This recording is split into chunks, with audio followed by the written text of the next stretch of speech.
That loss carries forward in your tax return and can only be offset against the sale of other capital assets. So a loss on your rental property won't offset, say, your employment income, so it doesn't get you a tax refund.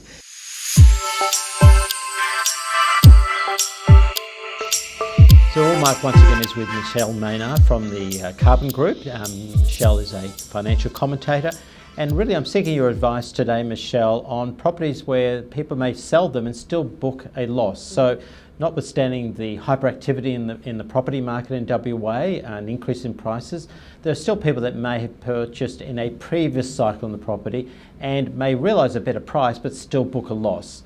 What would you say about that at this time? There are two things that come into play when people make a loss. So a loss on an investment property is what we call a capital loss. So that loss carries forward in your tax return and can only be offset against the sale of other capital assets. So a loss on your rental property won't offset, say, your employment income, so it doesn't get you a tax refund. Another thing that I think people don't realise is if you have a shortfall in your mortgage when you sell a property at a loss and you continue to incur interest, that interest remains deductible until that loan is paid off. So there is some tax relief from a bad situation.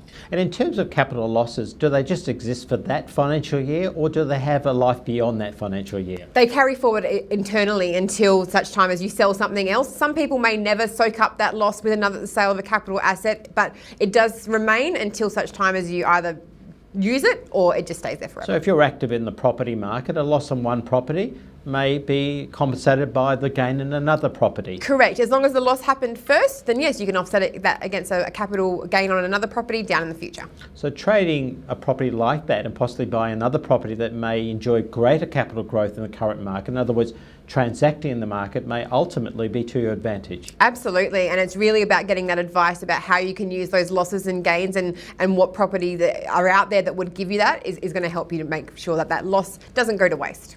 So if you're looking to gain that sort of advice, we certainly encourage you to ask a Real Mark agent in your area and they'll direct you as best they can.